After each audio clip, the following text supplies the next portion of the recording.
Hello friends, எல்லாருமே எப்படி இருக்கீங்க? இன்னைக்கு வீடியோ நம்ம பார்க்க போகிறது, யார் உங்ககிட்ட பேசணும்னு நினைக்கிறீங்களோ அவங்கள நினச்சிக்கிட்டு இந்த படத்தை ஒரு 30 நிமிடங்கள் பாருங்கள். அவங்களே உங்களை தொடர்பு கொள்ளுவாங்க. இன்னைக்கு வீடியோ நான் உங்களுக்கு கொடுக்கக்கூடிய மெத்தடு என்ன மெத்தட் அப்படின்னு கேட்டிங்கன்னா, இது எங்ககிட்ட ஃபோன் கன்சல்டன்ட் எடுக்கிறவங்களுக்கு நாங்கள் கொடுக்கக்கூடிய மெத்தட்ஸில் இதுவும் ஒன்று. ஸோ இது பார்த்தீங்கன்னா ஒரு பெய்டு மெத்தடு. ஃபஸ்ட் டைம் நம்ம தான் கொடுக்குறோம். ஸோ இதை ப்ராப்பராக பண்ணிங்கன்னா கண்டிப்பாக சக்ஸஸ் கிடைக்கும். அதுக்கு முன்னாடி இந்த மெத்தட் உங்களுடைய கேரக்டருக்கு ஆக்ட் ஆகுதா அப்படிங்கிறத மட்டும் பார்த்து நீங்கள் பண்ணால் போதும். பட் மோஸ்ட் ப்ராப்பர்லி இது நீங்கள் பண்ணலாம். இந்த மெத்தட் பார்த்தீங்கன்னா நீங்கள் ஆல்ரெடி நான் நிறைய மெத்தட்ஸ் பண்ணிட்டு இருக்கிறேங்க அப்படின்னா அது கூட சேர்ந்து இதையும் நீங்கள் பண்ணலாம். தவறே கிடையாது. இது உங்களுக்கு இதோட வேலையை ப்ராப்பராக உங்களுக்கு பண்ணி கொடுக்கும். இந்த மெத்தடு மட்டும் நான் இண்டிவிஜுவலாக பண்ணலாமான்னு கேட்டிங்கன்னா அதுவும் நீங்கள் பண்ணலாம். தப்பே கிடையாது.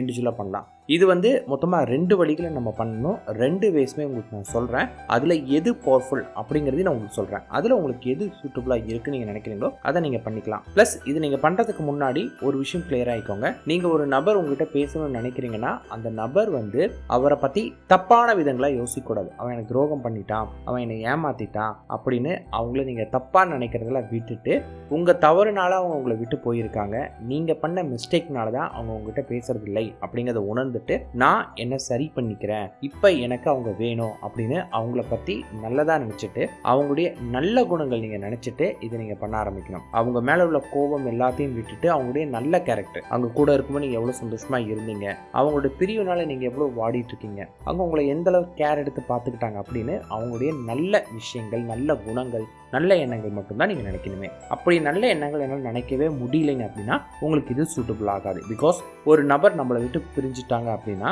நீங்கள் அவர் மேலே கோபத்தில் இருக்கீங்க. அவங்க வேணும்னு நினச்சாலுமே அவங்க பண்ண துரோகம், அவங்க பண்ண ஏமாற்றங்கள் தான் உங்களுக்கு வந்துச்சு அப்படின்னா பிரபஞ்சம் என்ன பண்ணும்? அவங்க இவங்களுக்கு வேண்டாம் அப்படின்னு மேலும் பிரித்து தான் வைக்குமே. ஒரு சிம்பிள் லாஜிக் தான். இதோட நீங்கள் பண்ணும்போது பார்த்தீங்கன்னா உங்களுக்கு அந்த அளவுக்கு பார்த்தீங்கன்னா எஃபெக்டிவாக இருக்காது. ஸோ அவங்கள நீங்கள் மன்னிச்சுட்டு அவங்களுடைய நல்ல குணங்கள், அவங்க கூட இருக்கிறப்ப நீங்கள் எவ்வளோ சந்தோஷமாக இருந்தீங்களோ அது எல்லாத்தையுமே மைண்டில் கொண்டு அதை நினச்சிட்டு நீங்கள் பண்ணால் மட்டும்தான் இது ஐடி பவர்ஃபுல்லாக உங்களுக்கு இருக்கும். இதில் மொத்தம் 2 மெத்தடு.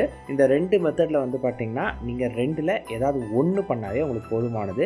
இல்லை நான் 2மே கலந்து பண்ணுறேன் அப்படின்னாலும் நீங்கள் பண்ணிக்கலாம், தவறு கிடையாது. ஏன்னா 2லையுமே கான்செப்ட் தான். இந்த மெத்தடு பார்த்தீங்கன்னா ஜீடு காயின் மெத்தடு அப்படின்னுவாங்க. ஜீடு காயின் அப்படின்னு சொல்லி நீங்கள் கூகுளில் தேடினீங்கன்னாவே உங்களுக்கு பார்த்தீங்கன்னா இந்த ஜீடு சிம்பிள்ஸ், ஜீடு காயின், இது ஜேடு அப்படின்னு சொல்லுவாங்க சைனீஸில். இந்த மாதிரி நிறைய ஜீடு அப்படின்னுவாங்க. இது பார்த்தீங்கன்னா ஒரு லோகோ மாதிரி ஒன்று இருக்கும். சில நம்பர்ஸ் உங்களுக்கு இருக்கிற மாதிரி இருக்கும். ஒரு ஸ்டோனில் உங்களுக்கு பார்த்தீங்கன்னா வரைஞ்சிருப்பாங்க சைனீஸில். ஒவ்வொரு விஷயத்துக்கும் ஒவ்வொரு கலரில் இருக்கும். இப்போ மணிக்குன்னா க்ரீன் கலரு, லவ்வுக்குன்னா உங்களுக்கு பிங்க் கலர் அப்படிங்கிற மாதிரி இருக்கும். இப்போ நீங்கள் பார்த்தீங்கன்னா ஒரு பர்டிகுலர் பர்சன் வேணும் அப்படின்னு நினைக்கிறீங்கன்னா இது அன்பு சார்ந்தது, அதனால பிங்க் கலர். இது எப்படி இருக்கணும், எந்த மாதிரி அப்படின்னு நான் உங்களுக்கு பிக்சரில் கொடுக்குறேன், பார்த்துக்கோங்க. இது உங்களுக்கு அமேசான்லேயே உங்களுக்கு கிடைக்கும். நீங்கள் அமேசானில் வாங்குறான்னு வாங்கிக்கலாம். இல்லை காசு செலவு பண்ணாமல் இது எப்படி பண்ணுறது அப்படிங்கிறத நான் உங்களுக்கு சொல்கிறேன். ஃபஸ்ட்டு இதோட எப்படி வேலை செய்யுது அப்படின்னு நம்ம சொல்கிறோம். பொதுவாக பார்த்தீங்கன்னா லா ஆஃப் அட்ராக்ஷன் எப்படி வேலை செய்யும்? நீங்கள் ஒரு விஷயத்தை உங்களோட ஆழ்மனதில் பதிய வச்சிங்க அப்படின்னா உங்களுக்கு அது நடக்கும், கிடைக்கும்.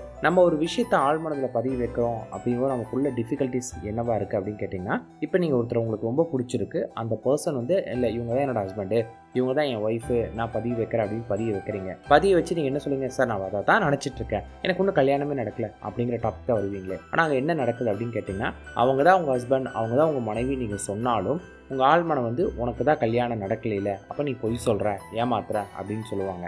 இல்லை அவங்க என் கூட பேசிகிட்டு இருக்காங்க, இல்லை பேசுகிற மாதிரி நான் நினச்சி கற்பனை பண்ணுறேன் அப்படின்னு நீங்கள் சொன்னாலுமே அவங்க தான் உங்களோட பேசவே இல்லையே, அப்போ நீ எப்படி பேசிகிட்டு இருக்க மாதிரி கற்பனை பண்ணுற அப்படின்னு சொல்லி ஆழ்மனம் நம்ம கூட சண்டை போடும். இது நிறைய பேர் ஃபேஸ் பண்ணியிருப்பாங்க. ஸோ இப்போ என்ன பண்ணுறது அப்படின்னு கேட்டிங்கன்னா, நம்ம இதை ஒரு லோகோவாக ரெடி பண்ணுறோம். ஒரு லோகோ பார்த்தா இதுதான் அப்படிங்கிற மைண்டுக்கு வர ஆரம்பிக்கும். ஒரு எக்ஸாம்பிள் சொன்னேனே, ஒரு கடிச்ச ஆப்பிள் பழத்தை நீங்கள் பார்க்கும்போது உங்களுக்கு உடனே என்ன தோணும்? ஆப்பிள் பழம் கடிச்சிருந்தாவே அது ஆப்பிள் லோகோ அப்படின்னு தோணும். ஒரு 4 வட்டத்தை பார்க்குறப்ப உங்களுக்கு என்ன தோணும்? Audi car. 5 வட்டத்தை பார்க்குறப்ப ஒலிம்பிக் சிம்பிள். இந்த மாதிரி ஒவ்வொன்றை பார்க்குறப்ப ஒரு லோகோ பார்த்தா இது இதோடையது அப்படின்னு தோணும். அதே மாதிரி தான் கோவில் சிற்பங்களும். இந்த மாதிரி அந்த சின்னத்துக்கு இதுதான் அர்த்தம் அப்படிங்கிறது நமக்கு ஆல்ரெடி தெரியுமே. அதே போல தான் இந்த ஜீடோவோட சிம்பிள்ஸ் பார்த்தீங்கன்னா காதலை பிரதிபலிக்கக்கூடியதும், நம்மளோட உண்மையான அன்பை வெளியே எக்ஸ்போஸ் பண்ணக்கூடியதும், மற்றும் காதலை நம்மக்கிட்ட ஈர்த்து கொண்டு கொடுக்கக்கூடிய சக்தி வாய்ந்த ஒன்றாகவும் இருக்கும்.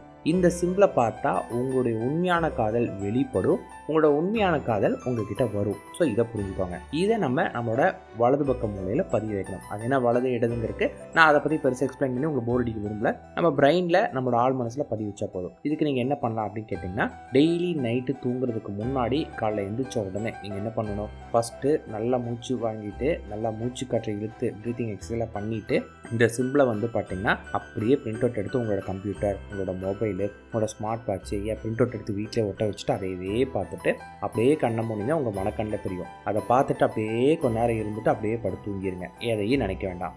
இதை நீங்கள் ரெகுலராக பார்க்க என்ன ஆகுனா உங்கள் ஆழ் மனதில் பதியும்.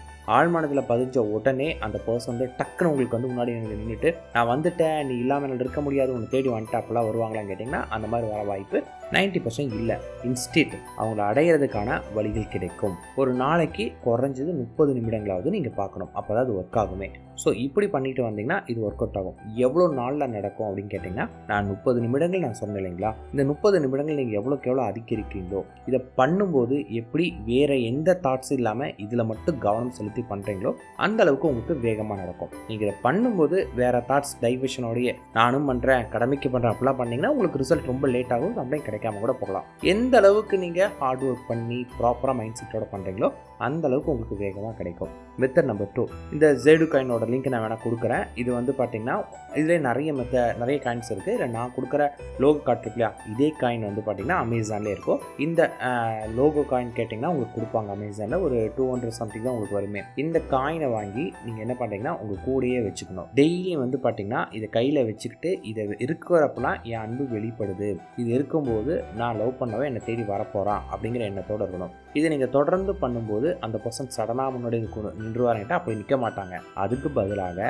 நீங்கள் என்ன பண்ணால் அவர் உங்களை தேடி வருவார் அப்படிங்கிற வாய்ப்புகளும் வழிகளும் வேஸும் உங்களுக்கு கிடைக்கும். அது கிடைக்கக்கூடிய வாய்ப்புகள் வழிகளை நீங்கள் பயன்படுத்தணும். ஃபார் எக்ஸாம்பிள் எனக்கு வீட்டுக்குள்ளே தான் நான் உட்காந்துருப்பேன், அவனா கதை தொடர்ந்து உள்ளே வரணும்லாம் நினைக்காம அவர் வர்றதுக்கு என்னென்ன பண்ணணுமோ அந்த வழிகள் உங்களுக்கு கிடைக்கும். நீ இந்த கடைக்கு போனால் அவனை நீ அங்கே மீட் பண்ணலாம், இல்லை இவங்ககிட்ட நீ பேசினா அவங்ககிட்ட பேசுவாங்க அப்படின்னு ஐடியாஸ் உங்களுக்கு நிறைய வரும். கிடைக்கக்கூடிய வாய்ப்புகளை யூட்டிலைஸ் பண்ணிங்கன்னா உங்களுக்கு நடக்கும். ஓகே, ஸோ இப்படி பண்ணால் தான் இது உங்களுக்கு ஒர்க் அவுட் ஆகுமே. இப்போ நான் சொன்னது எங்கள் ஃபோன் கன்சல்டன்ட்டில் நாங்கள் கொடுக்கக்கூடிய மெத்தட்ஸில் இதுவும் ஒன்று. அதாவது இதுவும் ஒன்று, நாங்கள் ஒருத்தருக்கு ஒரு மெத்தடில் கொடுக்க மாட்டோம், ஒரு செட் ஆஃப் மெத்தட்ஸாக கொடுப்போம். அதில் இதுவும் ஒரு மெத்தடாகவே நாங்கள் கொடுத்துட்ருக்கோம். ஸோ இது ஒரு பெய்ட் மெத்தட், 100% ஒர்க் அவுட் ஆகும். முழு நம்பிக்கையோடு பண்ணி பாருங்கள். நிச்சயமாக உங்களுக்கு வெற்றி நிச்சயம். All the best.